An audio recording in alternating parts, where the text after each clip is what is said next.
Peace and shalom, Israel. Before we start the lesson, hit the notification button because we upload lessons every week and I don't want you to miss a single one of them. Like, comment, subscribe, and if there's a topic you would like for us to cover, we'll see what we can do. So until next time, cue the music.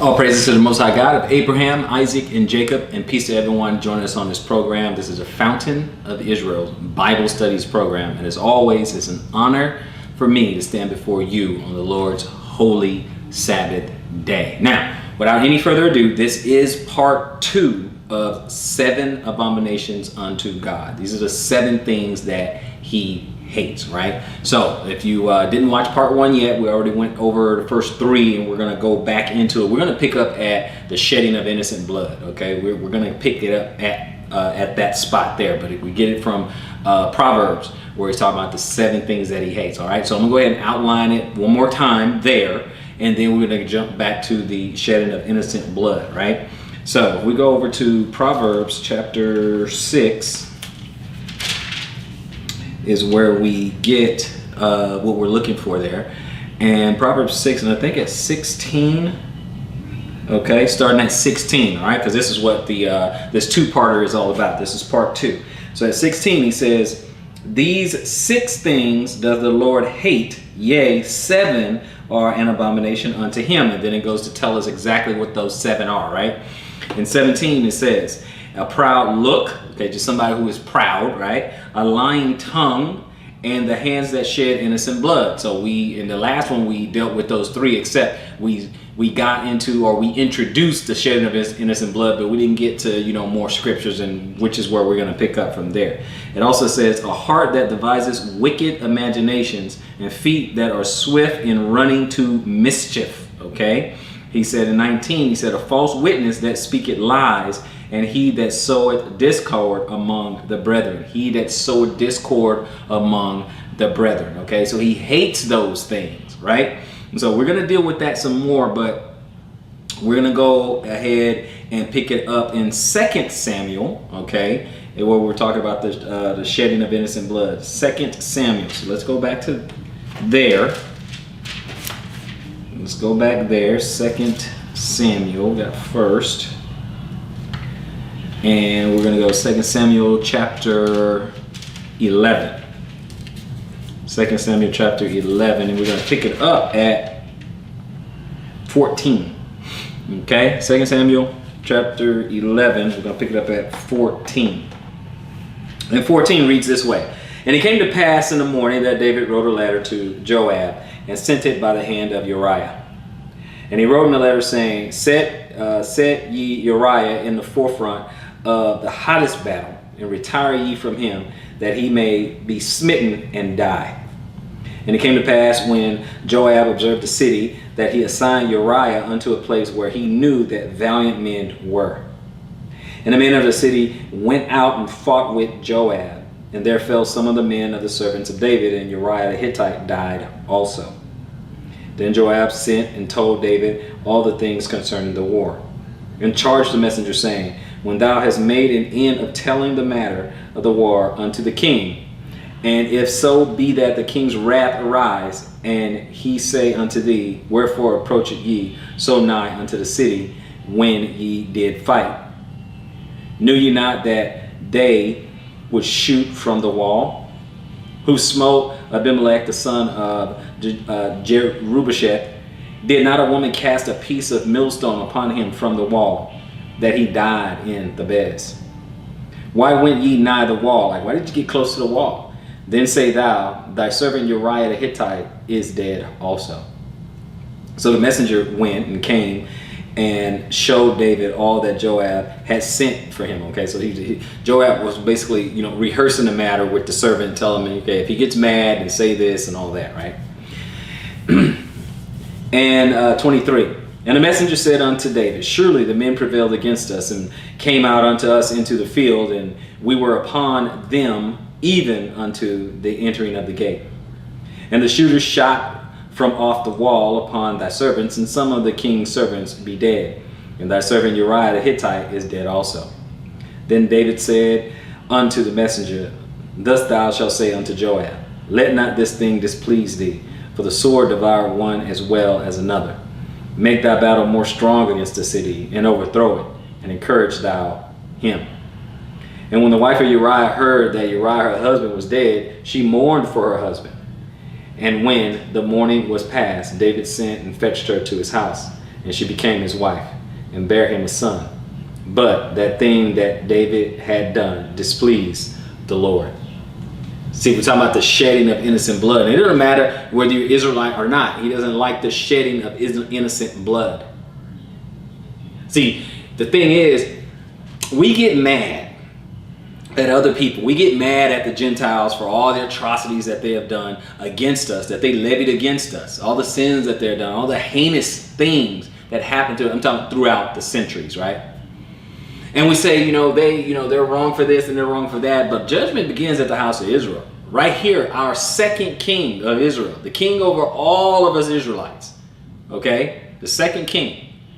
He shed innocent blood. Uriah did nothing wrong, but served his king with honor and respect. And as a thank you for that, he gets killed. He gets his wife taken and he gets killed. Innocent blood. See, it starts right here with Israel. So David, whom I respect, as one of the kings of Israel, he shed innocent blood. Okay? I'm not even getting to the adultery part, we already know, but he shed innocent blood. He said put him in the front line where the battle is most intense, and then draw back from him. Make sure he's gonna die. Shedding innocent blood. Most High didn't like that. And we already know David did not get away. We know he did not get away for what he did. And that's just the thing. That's just the thing. That's just the thing. He got Uriah killed, and then he took Uriah's wife. You see, and he got away with it, but he didn't get away with it. See, he got away, but he didn't. He got Bathsheba, but okay. So let's just keep that in mind. Let's not shed innocent blood. The things that the Most High hates, let's endeavor to stay away from those things. Let's move away from those things. You see, I like how the Bible, it pretty much just tells it like it is, right? See, a lot of times we're like, oh, well, Israel this and Israel that and all that. And the Bible doesn't always just shine some positive light on Israel. We know that. It doesn't always just say, it tells you the good, the bad, and the ugly. That's what the Bible tells you. It tells you the whole thing. And some light makes Israel look really good, and in other lights, not so good. Okay, so he doesn't care. He's telling you exactly what he likes and what he does not like. And if the example is on Israel, then the example's on Israel. That's just how it is. And we got to deal with that. Okay? So we did 2 Samuel 11. And now we're going to go ahead and move on. Let's go to Numbers 35. Okay? One thing he does not like, shedding of innocent blood. 35. 35 and the verse would be 30. Whoso killeth any person, the murderer shall be put to death by the mouth of witnesses. But one witness shall not testify against any person to cause him to die. Because we need more witnesses, right? Now, we understand, we saw some other examples that you've seen in part 1 where you can, when you're talking about Ahab and all that, and two people bearing false witness. Because they know the law. Out of the mouth of two or more witnesses shall a fact be established, right? So we know that. So all the time somebody want to make some kind of accusation or whatever, even in the time of the Messiah, you got two people saying, yeah, we heard him blaspheme God and said this against Caesar and all. Always false witness, false witness, false witness. That's why he don't like a lying tongue, which is precisely the reason why he doesn't like a lying tongue. So you and I should not get caught up in that. Don't get caught up in, go ahead and bear false witness to somebody. If you don't know, you didn't see it, you don't know, then hey, you can't do that. And don't let somebody get you caught up. Okay? Just stay away from that. Don't get caught up in it. If you don't know, you don't know. Okay? That's just all it is. Don't bear false witness. No. We're not doing that. The Lord is not doing that. We're going to go to Jeremiah. We're going to go to Jeremiah 17. Okay, so we did that innocent blood. We saw the innocent blood shed over, Jezebel, Ahab, shedding a man's blood, innocent blood for his vineyard. He didn't do anything wrong. And then there you go. Then we see where King David, same thing. He shed Uriah's blood. Uriah didn't do anything wrong. Innocent blood. He didn't do anything against him. Okay, so we just read that. So now we're going to go ahead, an evil heart. Another thing, a fourth thing that the Most High hate. Okay, let's go to Jeremiah 17. Another thing that the Most High hates. I like it. Nice, crystal clear. He likes this. He doesn't like that. I like it nice and clean and clear. I like it. So 17, Jeremiah 17 and verse 9. We're going to go to verse 9. In verse 9, it says, the heart is deceitful above all things and desperately wicked. Who can know it? Okay, do we not understand that, right? Okay, now we're going to look at verse 10. I, the Lord, search the heart, and I try the reins, even to give every man according to his ways and according to the fruit of his doings. Look at that. So all this pie in the sky, all this just faith, that's it. You know how it says, faith without works, is dead. Right here, he said he's going to do according to your ways and according to your doings, right? But look, one of the things that he does not like is in verse 9. The heart is deceitful above all things and desperately wicked. Who can know it? That's that the wicked heart that devises all these things, that devises the lies, that devises the slander, to put someone down, okay? To have pride in your heart, your wicked heart imagining to shed innocent blood. It's all stemming from you. Your wicked heart that wants to devise mischief. Where do you think all that comes from? That wicked heart that wants to bear false witness. The wicked heart that wants to sow discord. It's like sometimes people see other Hebrews, camps out there, and they're doing pretty well, and you got people who hate that they're doing well and they're prospering. They hate it, and they want to start. Okay, so this person, he must be doing something wrong. And I'm talking about camps in general. I don't have nobody in particular, but this person must be, because they're prospering. See, that's hate in your heart. Because they're prospering, it's like, okay, they got to be doing something wrong. It's just like people who, someone is wealthy and they're doing quite well or whatever, and then a person automatically don't know anything. Automatically, that person, he must be doing something wrong. He must be doing something, underhanded or something illegal or something like. That's your heart. That's your heart. See, I heard an old saying, an old adage. We don't judge people as they are. We judge people as we are. So if that's the first thing you think of somebody else, that's really a reflection on you. You point that one finger and the other three pointing back at you. That's a reflection on you if that's the first thing that you think of. That you have to believe that. You believe that, no evidence, no nothing is telling you something evil about someone. Where's the evidence? And you believe that. See, you got to understand, it's a reflection of your heart. I'm talking about that because I'm talking about the heart, the evil heart, and is desperately wicked among. Because you know what? In your heart, you can make yourself believe anything. You can be proud. You can make yourself think that you are all that, the end all, be all, the sum total of all righteousness. And guess what can do that? Your heart, your wicked heart. And what's in that? What's behind that? That pride, arrogance. You want to devise evil, mischief, all of it stemming from your heart, stemming from who you are. He hates all of that. But your evil heart can make you think anything. Anything. anything. Let's keep that in mind. Let's keep that in mind. Genesis. Let's go back to Genesis, okay? Just an evil, wicked heart. We got to stay away from that. You got to get your heart aligned right. Got to get it aligned right. Okay, we're going to go to Genesis chapter 6. All right, and when I get to Genesis 6, we're going to move around a little bit, but Genesis 6 and 5, we'll move around a little bit.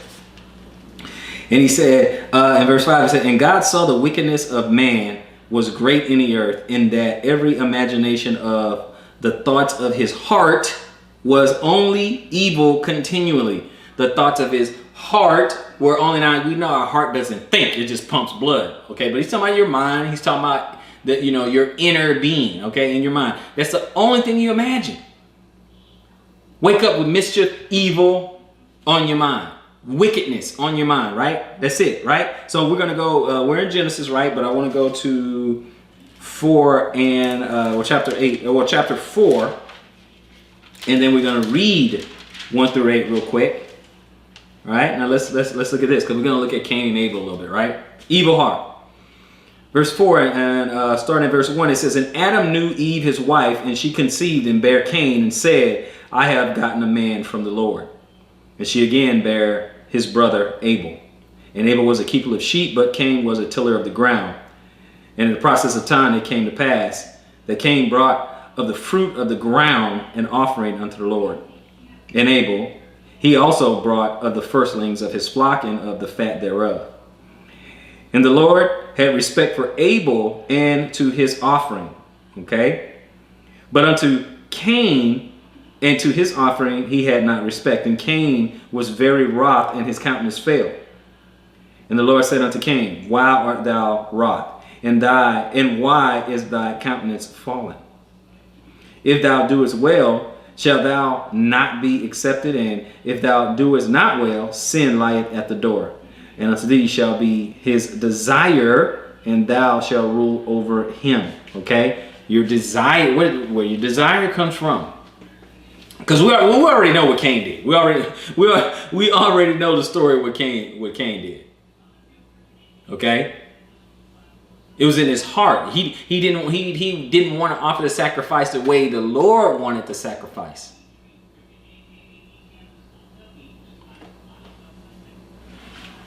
You know, without the shedding of the blood, there's no remissions of sin, you know. So obviously Abel offering what the firstling of his flock, whereas Cain was offering him the grains, you know, the grain offerings and things like that, fruit, vegetables, the grains. But then Abel was offering the firstling of his flock as a sacrifice. Okay, so we cannot, you know, and now we know sin is in the world because, you know, Adam and Eve already fall. So we already know sin is in the world, which is basically just disobedience to God. Okay, so we already know that's in the world. So without the shedding of blood, there's no remission of sin. So we can just forget that. So we're still at Genesis 9 and 21. Let's look at 9. Genesis 9 real quick. And then verse, let me see, 9. And then verse 21. Okay. So if we look at this, 9:21, I said, looking at, I believe it was Noah when he was covering 21, he said, and he drank of the wine and was drunken and was uncovered within his tent. Okay. So, you know, and I'm not saying, you know, Noah did anything wrong. He didn't, you know, Noah didn't do anything wrong because he, you know, had a tent. I mean, had a drink or anything like that. That's not what I'm saying. Okay. So, but we realize that, and we talking about the evil, where are we? Evil heart there. All right, hold on. Let's go over to Psalm 10 real quick. 1 second. Let's go over to Psalm 10. Put it all together. Psalm 10.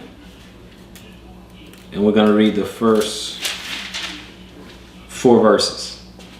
He says, why standest thou afar off, O Lord? Why hidest thou thyself in times of trouble?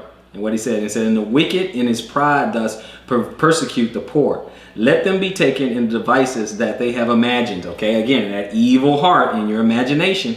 For the wicked boasted of his heart's desire. Okay? And blessed the covetousness whom the Lord abhorreth, or the Lord hate. And then 4, the wicked through the pride of his countenance will not seek after God. God is not in all his thoughts, right? So a lot of times, we see that there's no way, like some of the things that people do, it's just no way that they have God on their mind. There's no way they have the Most High in their mind. There's no way they have him in his heart. There's just no way. Because one, we know that the Most High separated himself from people who with wickedness in their heart. Pride and wickedness, a lying tongue, all these things that is abomination, there's smoke unto his nose, smoke on his nose, he gets away from. So we know that some of the evil wickedness that people have, there's just no way. God is not in their thoughts, in their minds, like it says there.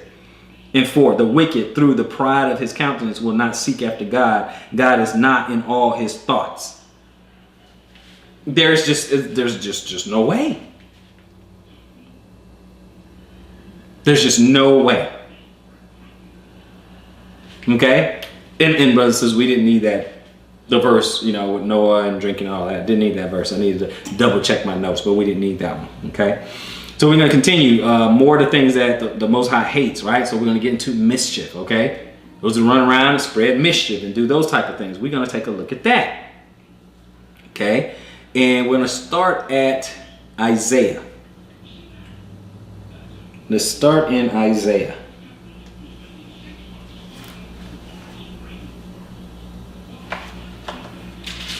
Okay, 59.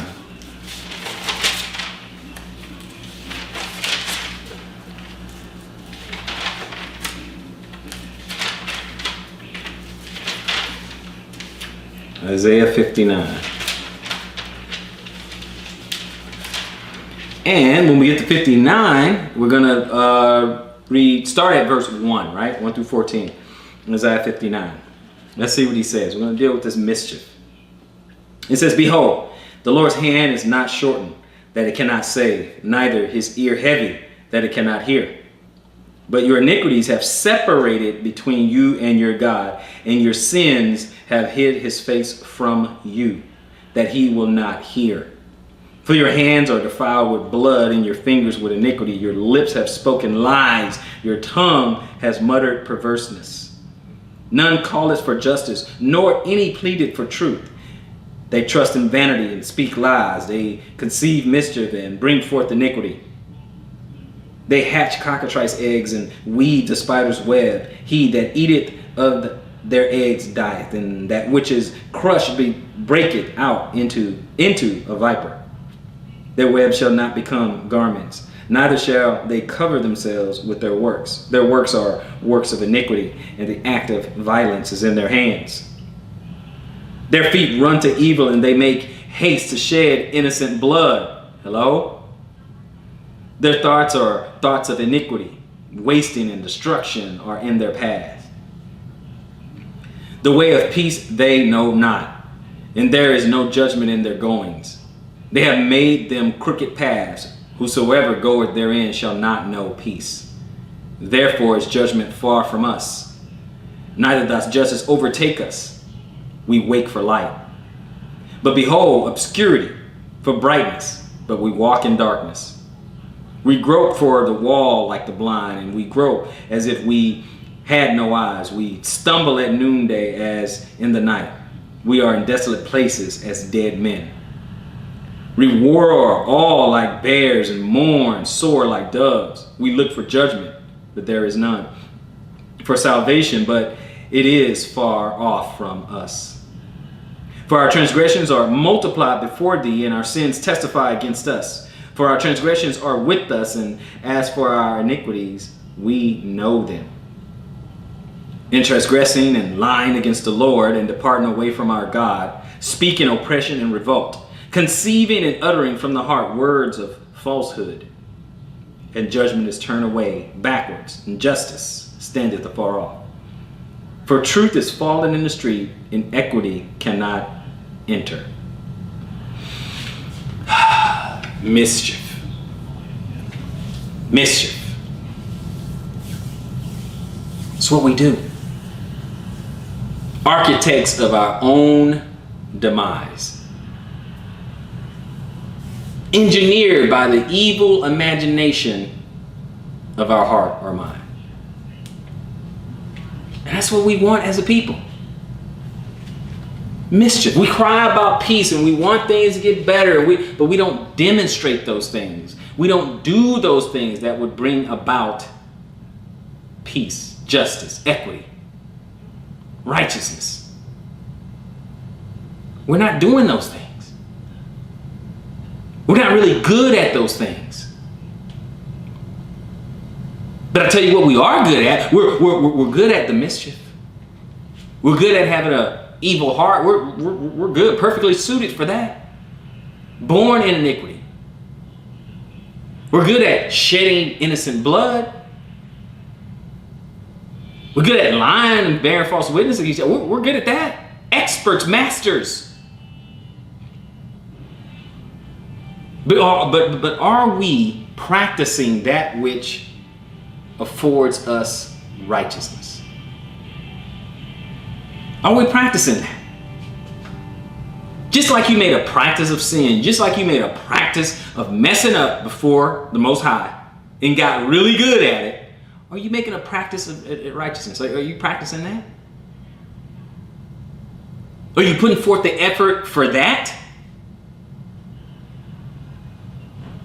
You have that same energy for that? Do you? That's the question. Do you have that same energy for that, for righteousness? Or do all you want to do is focus on this mischief right here? Because Israel, we're good for that.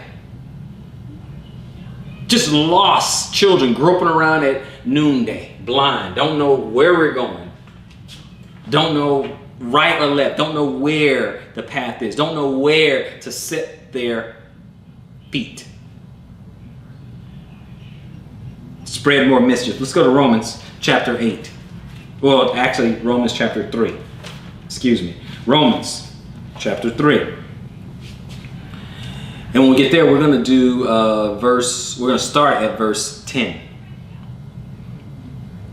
Which reads, "As it is written, there is none righteous, no, not one. There is none that understandeth. There is none that seeketh after God. They're all gone out of the way. They are together become unprofitable. There is none that doeth good, no, not one. Their throat is an open sepulchre. With their tongues they have used deceit.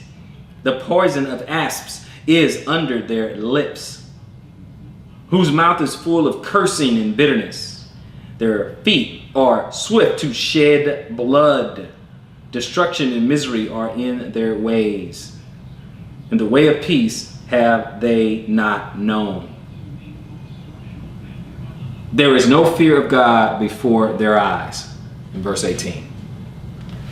Look at what Paul is saying. When we go and we get further and further and further away from the Most High and the Messiah, the further we get away, the more our wicked and evil heart gets. The more we start operating according to our own imagination, according to what we think. The further we get away,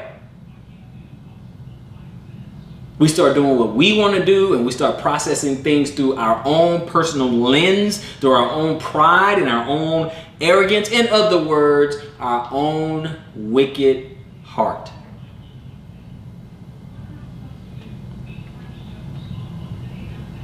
So the further you get away from him and his word, the further he gets away from you, and the more you sink into depravity.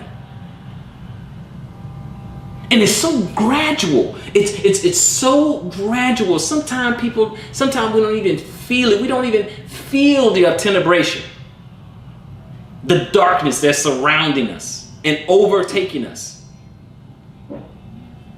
You know, it's like the old expression, you can't see the forest for the trees. Sometimes we're just so steeped in it. The wickedness and the lying and the shedding of false blood. The mischief. We get so far away from it to where we can't even feel the difference. Some things that were black and white somehow blend into many shades of gray. Somehow. Let's go ahead and continue. Okay, we're gonna go ahead and continue, right? But just to emphasize, and we're gonna go to Exodus 20 real quick, just to emphasize. But I want to go back in there and emphasize just a little bit. Okay, what we're just reading in Romans, right?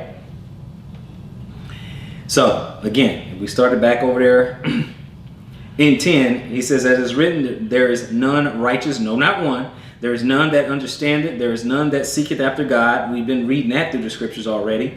They are all gone out of the way. They altogether become unprofitable. They're unrighteous, unprofitable. They're good for nothing. It's vain. There is none that doeth good. No, not one. Nobody is doing good. Okay. Their throat is an open, a grave, basically. With their tongues, they have used deceit, and the poison of ashes under their lips, whose mouth is full of cursing and bitterness. Their feet are swift to shed blood, ready to destroy somebody. Destruction and misery are in their ways. That's what they're all about. That's their MO. That's how they operate.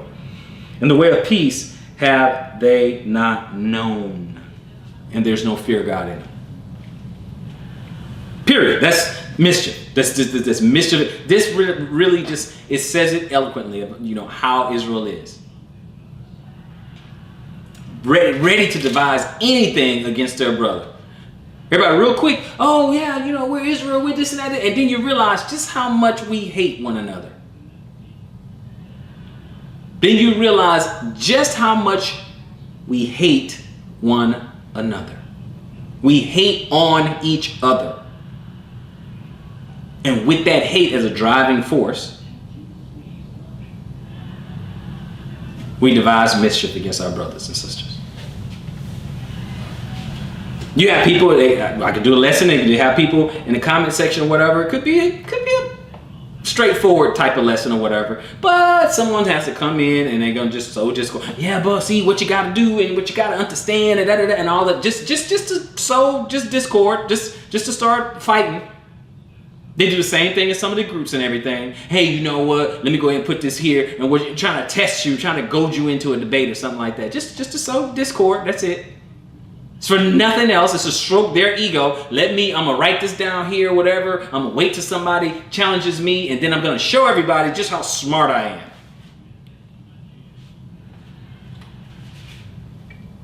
Not realizing that all along the thread, there's a bunch of confusion. Let's continue. Exodus 20. And they do that out of just having a mischievous heart, right? That's why they do it. Exodus 20.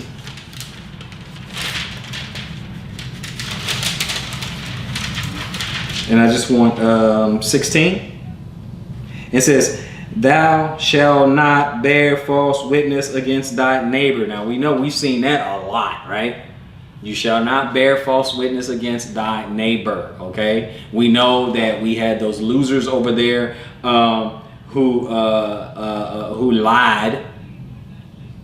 Okay, for Jezebel, just so they can have the poor guy killed for his vineyard, bearing false witness. Okay, we already know the Messiah. They had people. You know what? We'll get into it. Let's go to Deuteronomy 19. I don't want to get ahead of myself. Deuteronomy 19.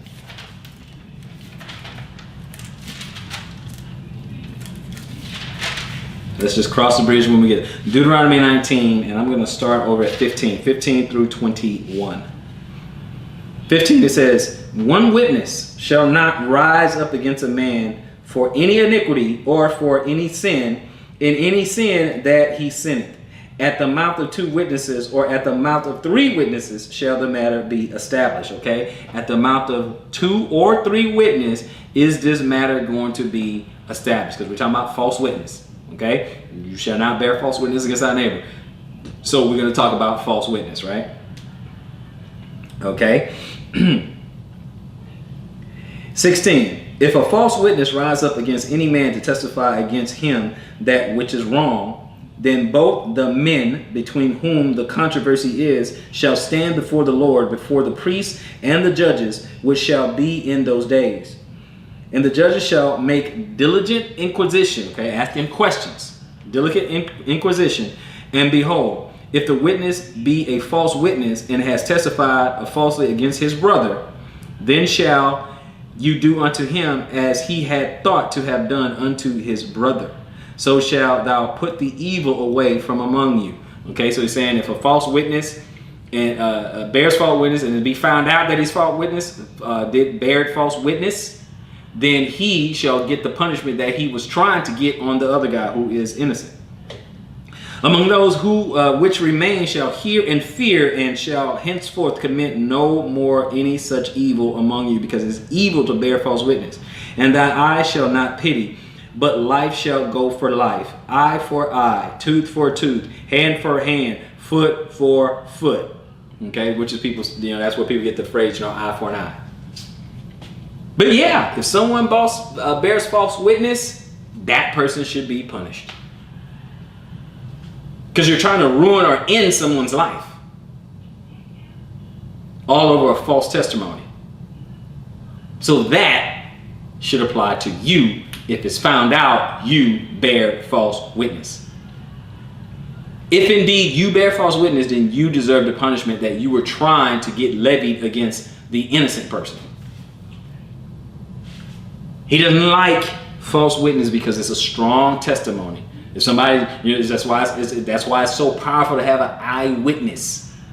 That's why it's so powerful to have eyewitnesses. Oh, I saw this. Two or more. The reason why they don't do one, because that's he said, or he said, she said, right? That's why they don't like just one person. Okay, let's go ahead and continue. Let's go to Matthew 26. Matthew 26, we're going to look at this.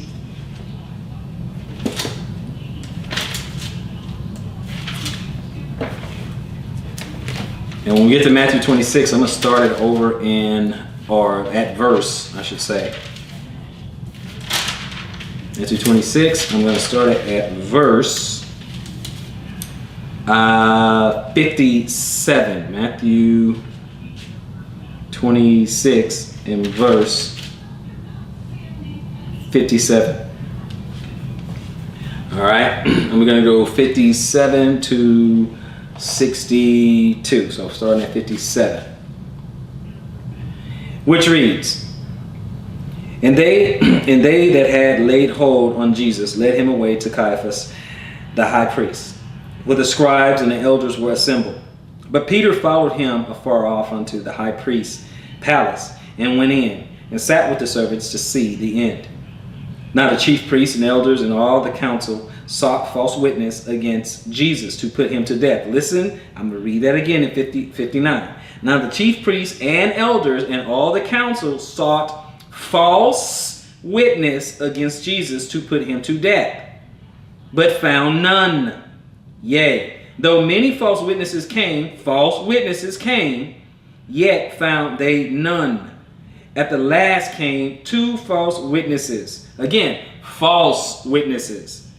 And said, This fellow said, I am able to destroy the temple of God and to build it in 3 days.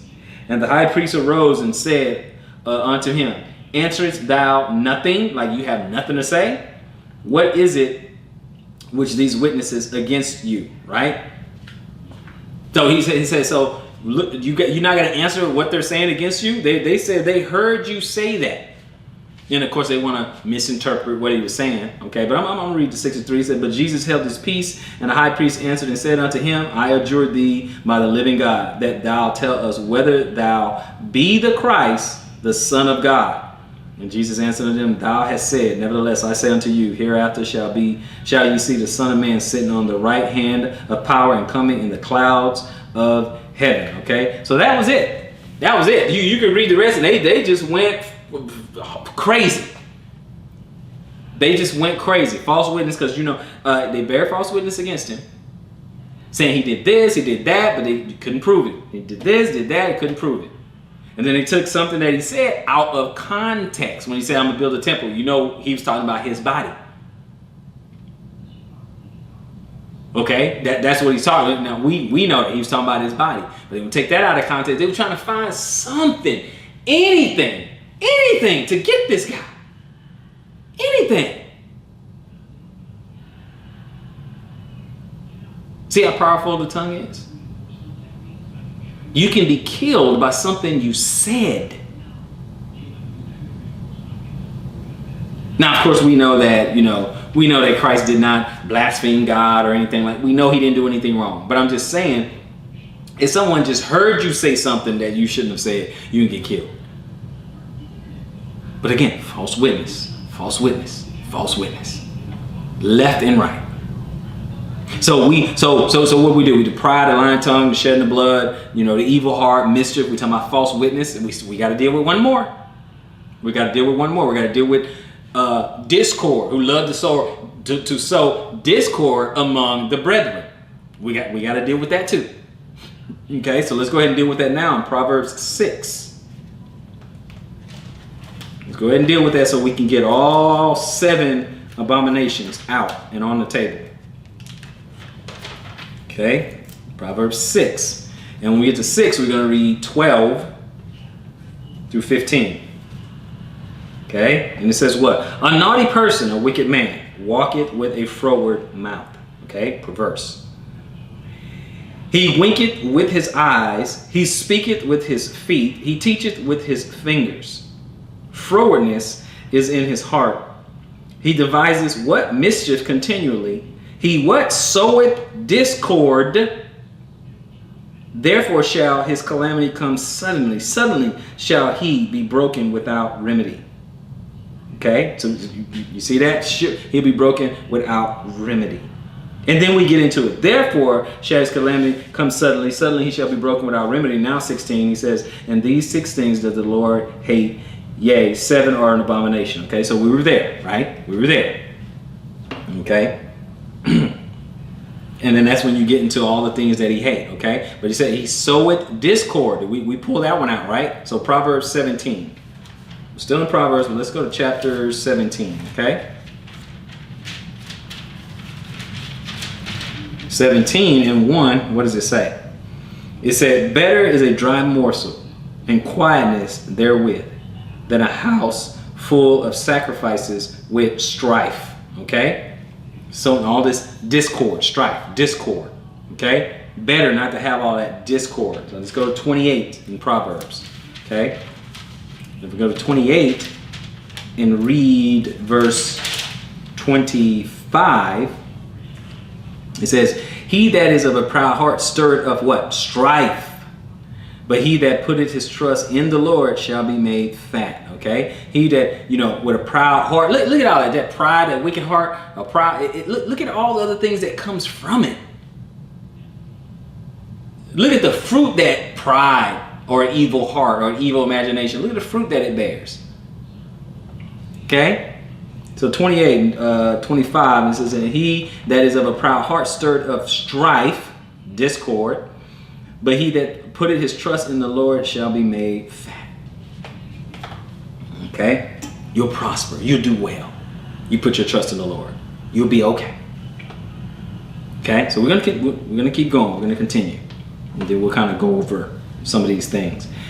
1 Corinthians. Let's go 1 Corinthians 3.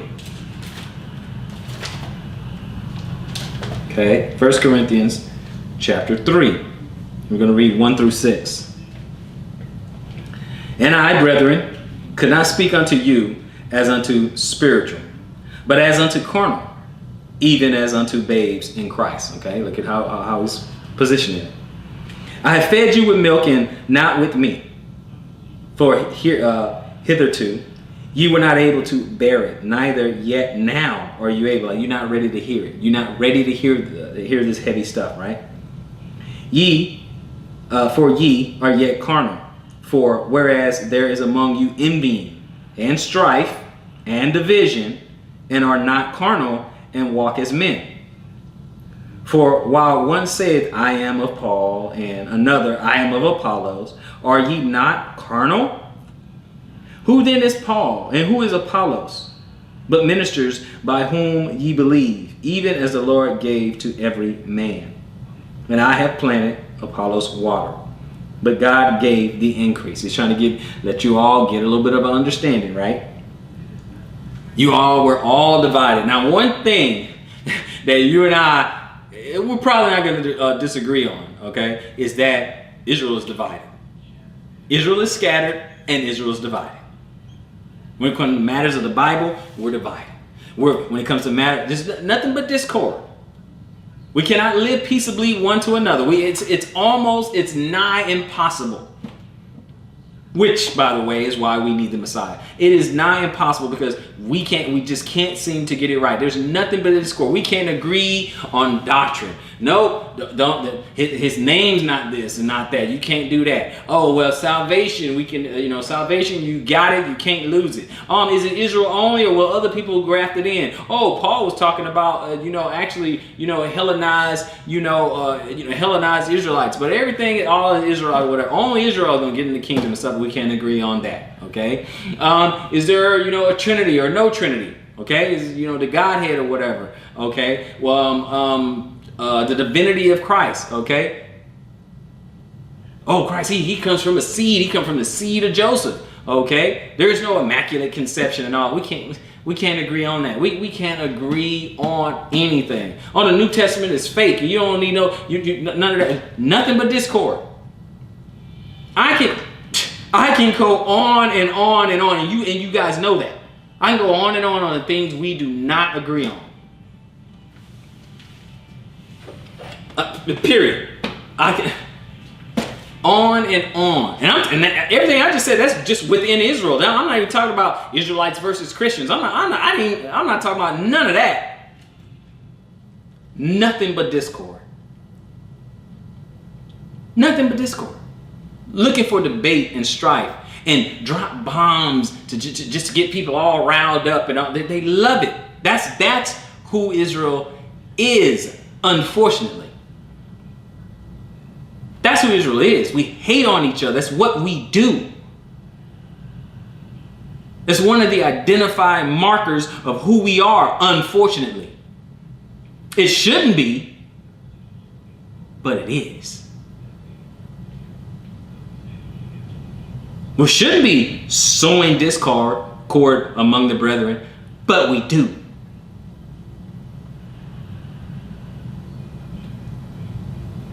Let's go ahead and get a few more, some more scriptures in real quick. 1 Samuel 22.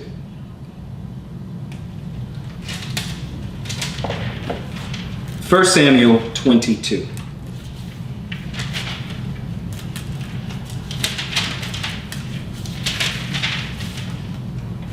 Okay, 1 Samuel 22. I'm going to go 6 through 19. And verse 6 says, and when Saul heard that David was discovered and the men that were with him, now Saul abode in Gibeah under the tree of Ramah, having his spear in his hand, and all his servants were standing about him. Okay. Then Saul said unto his servants that stood about him, hear now, ye Benjamites, will the son of Jesse give every one of you fields and vineyards, and make ye all captains of thousands and captains of hundreds? That all of you have conspired against me, and there is none that showeth me that my son has made a league with the son of Jesse, and there is none of you that is sorry for me, or showeth unto me that my son has stirred up my servant against me to lie in wait, as at this day. So he was asking a question. He said, and then answered Doeg the Edomite, which was set over the servants of Saul, and said, I saw the son of Jesse coming to Nob, to Abimelech the son of Ahitub. And he inquired of the Lord for him, and gave him victuals, and gave him the sword of Goliath the Philistine. Then the king sent to call Abimelech the priest, the son of Ahitub, I hope I'm saying that right, and all his father's house, and priests that were with Nob. And they came, all of them, to the king. Now, I'm going to check the Strong's real quick, just so I can get his name, because that bothers me a little bit. So we need 1 Samuel 22. Let me check it real quick.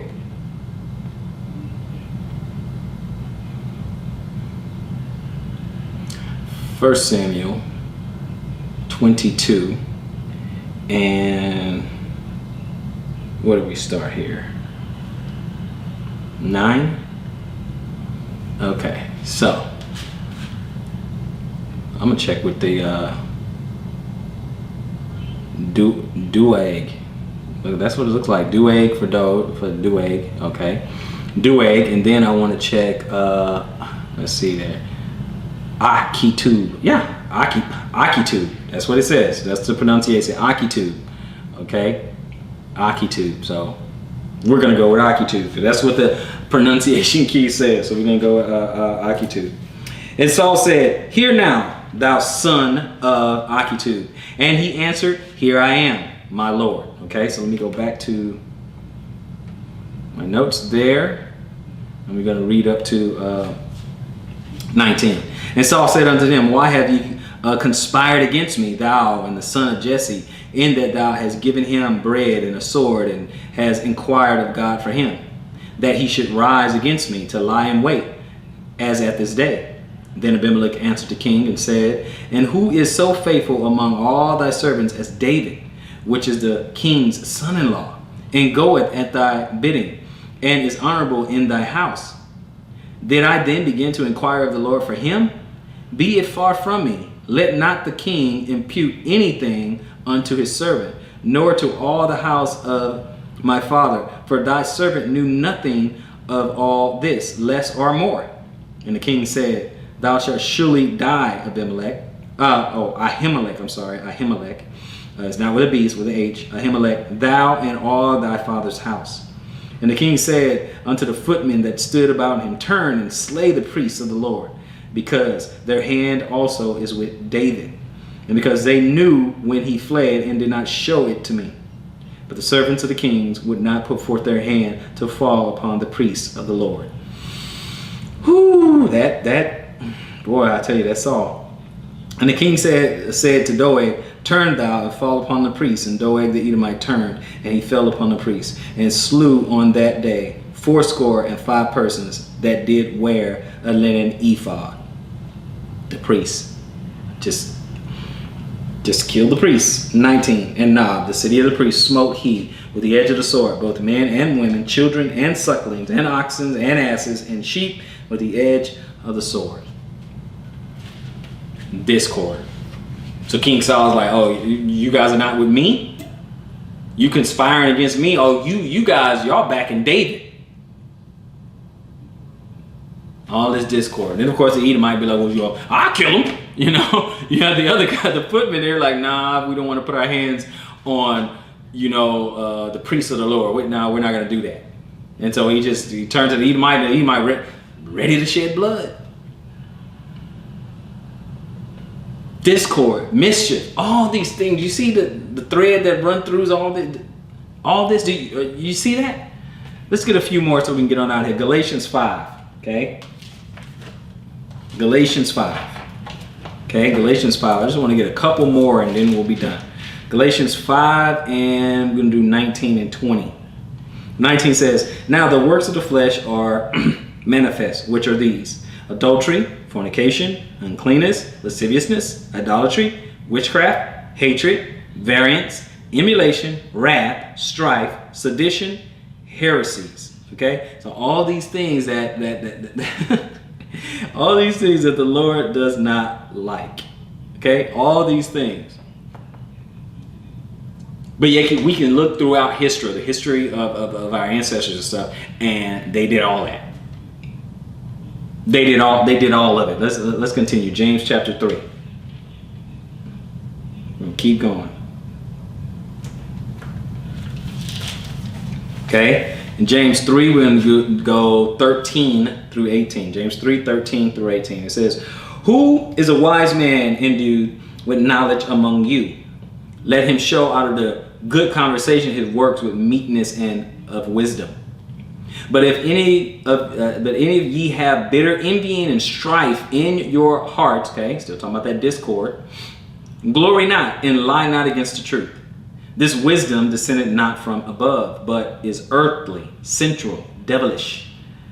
For where envying and strife is, there is confusion and every evil work." I hope we're getting this. But the wisdom that is from above is first pure, then peaceable, gentle, and easy to be entreated, full of mercy and good fruits, without partiality and without hypocrisy. And the fruit of righteousness is sown in peace of them that make peace. Those who try to sow peace will get peace. But Israel, are we good for that? Are we good for that? Okay, we got one more place, and then I'll go ahead and close it out. One more place. Proverbs 6. Okay, we've been there before. So we're going to go Proverbs 6, and then we'll close it out.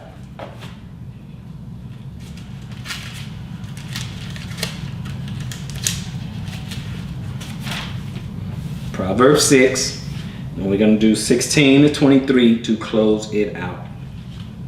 Okay? And he says, these 6 things does the Lord hate, yea, 7 are abomination unto him. A proud look, a lying tongue, and hands that shed innocent blood. A heart that devises wicked imaginations, feet that be swift in running to mischief. A false witness that speaketh lies, and he that soweth discord among brethren. And what he says, he says, my son, keep thy father's commandment, and forsake not the law of thy mother. Bind them continually upon thy heart, and tie them about thy neck. When thou goest, it shall lead thee, and when thou sleepest, it shall keep thee. And when thou wakest, it shall talk with thee. Okay, keeping all these commandments. In 23, for the commandment is a lamp, and the law is light, and reproofs of instruction are the way of life. This is how you ought to live. It's basically what he's talking about. This is how you ought to live. Following these commandments and these instructions. But what do we see play out throughout history, throughout the Bible? What is played out? The very things that he says that he hates, we've been doing it in spades. Believe me, we are professionals at this stuff. The goal is not to be that good at it. That's the goal. We're not supposed to be that good. With the amount of sin that we do, we are not supposed to be that good. We're supposed to be experts in righteousness and practice it too. Not just talking about it, but we're supposed to actually practice it as well.